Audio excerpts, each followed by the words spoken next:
Hi, how you doing? Jeff Sinkert from SkyGuitarLessonsOnline.com. Yeah, I'm back with the Leps. Can't leave them alone.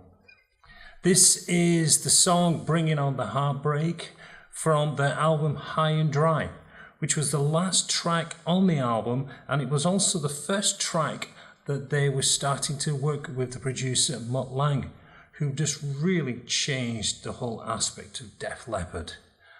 After recording this song, they then went in the studios and started work on Paramania, and what more can be said about that album? Of course, if you do enjoy this lesson, don't forget, click on the link below, takes you to my YouTube channel, be able to subscribe. That way you'll be kept up to date with all the new videos that I'm posting. Always trying to get at least one a week out there, so it's worthwhile you subscribing just to keep up to date. Tablature can be obtained by clicking in the link below. Takes me to my website, not my YouTube channel, my website, and you'll be able to get the tablature all there free of charge, and also the Guitar Pro 6 file. I always like to include them where possible. But enough of me talking. I'm sure you just want to get into this song and start to learn all the various parts to Bringing On The Heartbreak. So don't go away. Preview.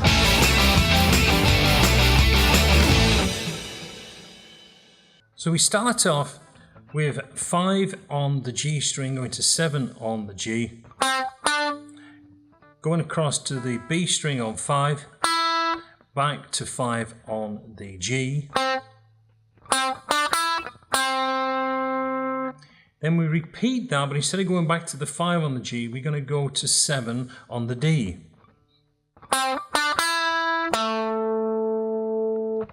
Again, we repeat that line, going up 5, 7 on the G to 5 on the B. And then we've got 2 bends on 8th fret on the B string. The first one is a quick bend, a full tone bend. The second one's kind of a slow one. Then we're going to play 8 on the high E. Then we do the bend down, and we do a bend on the 8, pulling off to 5 on the B. Let me play that again.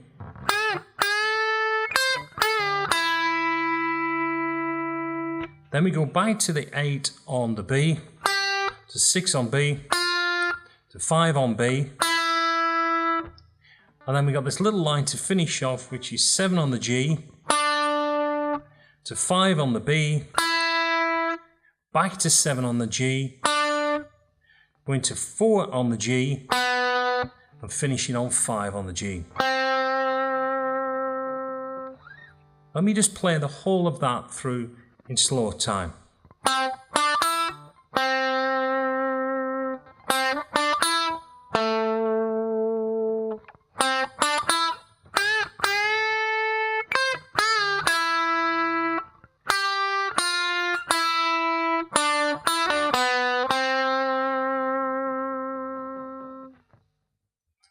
Now on the record, as soon as he's finished that last note, he's straight into the second part, this arpeggio section. Now at the beginning, I couldn't switch across that fast because literally that last note is the opening note of the next section. So I left it for a count and then started the section. But don't write into, oh, you're too late coming in on that. I know, just impossible. And I did want to play this live. I didn't want to do this recording it and doing it through layers. So my apologies in advance, but just so you know, that's the way it's played. Now, behind that what I've just played, there is a dual harmony, typical of what was to come for Def Leppard. And the dual harmony on this that I mentioned starts off with 5 on the B, to 5 on the high E, to 7 on the high E. Then back to 5 on the B. The next one he's going to play 5 on the B, 6 on the B, 5 on the B, and back to 6. Then we go back to the original one, which was that 5, 5 on the high E, to 7. Now the next part, the bend section on this, he's going to go to 7th fret on the G string, so we play that. Now, instead of going to that high position on the 8, he's just going to do a bend on the 7, full tone bend, pulling off to the 5. Then we go back and do another full tone bend on the 7 on the G. Back to 7, to 5, to 4, back to 5, to 4, then crossing to 5D, and then 7D. So it would sound like this.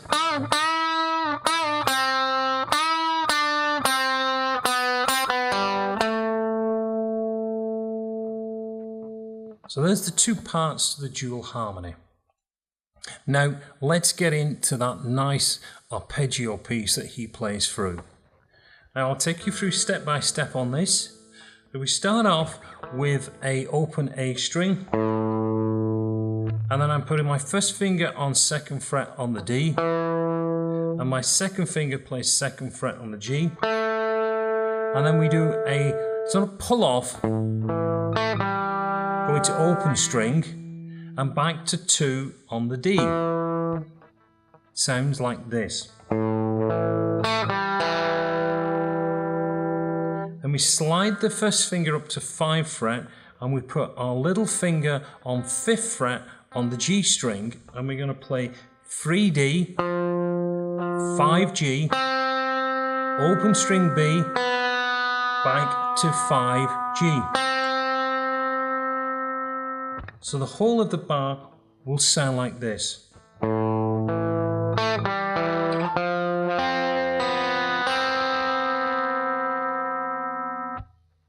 And we keep our little finger on that 5th fret on the G, and we move our first finger back to 2 on the D string, and we're going to play open A to the 2 on the D, to the 5 on the G, back to 2 on the D. Then our second finger goes to 3 on the low E, and our little finger moves down to 4 on the G, keeping the first finger on 2 on D, and finishing back on that 3. So this bar would sound like this.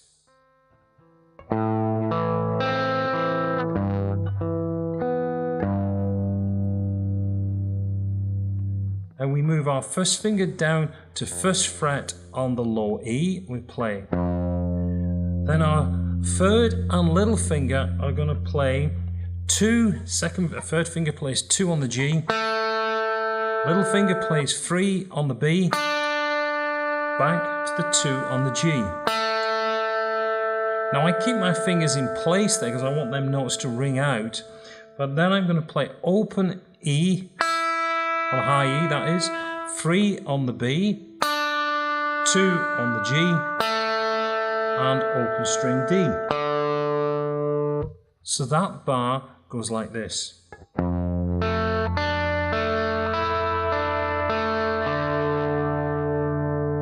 we're going to shift again. Our first finger goes to first fret on the high E, and we're going to put our third finger on third fret G, little finger third fret B, and we're going to play high E first fret, 3 on the B, 3 on the G, and 3 on the B. Then we slide up to 4th fret with our third finger, and then we're going to split our second finger plays 3 on the B, open E, and then back to the 3.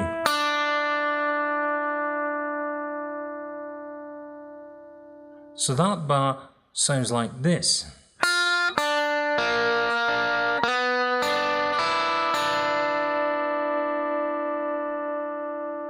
And then he repeats that section again. Now he's going to play that through 8 times. Now, once we get to the end of that, we are going to then move up to the more heavier part of the song. Now, when I did the playthrough, instead of just keep on playing through that, which would get a little bit boring for you as a listener, we don't have Joe Elliott singing in the background. So I skipped it. And if you look at the tablature, you'll see exactly what I mean by playing through numerous times through the verses on that. But we're now going to go into the pre-chorus section. Now the pre-chorus starts off with this C5 chord, but we're going to play 3 on the A string to 5 on the D string, and then we're going to do a slide from C5 to D5 back to C5. So it will go. Then we move that shape down to the lower E, and we're going to play 3 on the lower E to 5 on the A, 5 on the D, and back to 5 on the A. So the whole bar will sound like this.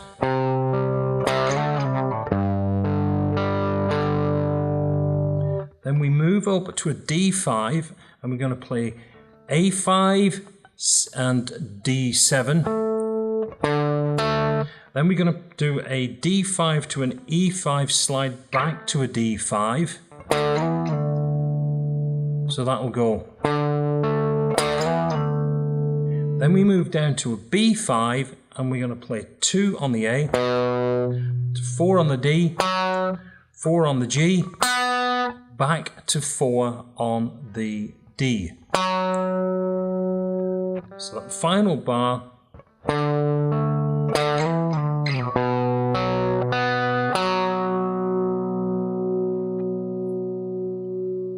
now we're into the full chorus.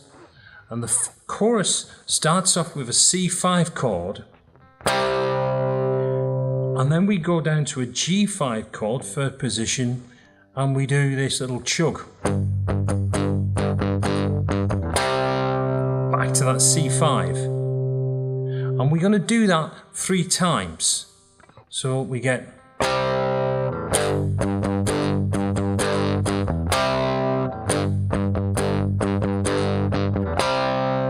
3 times. And the final bar we get, or the final part of that, we get the C5, and then we go into this with a slide down right at the end. For the chorus we start off with an A5, slide down to an F5, 1st position, and then we've got on a G5 this rhythm.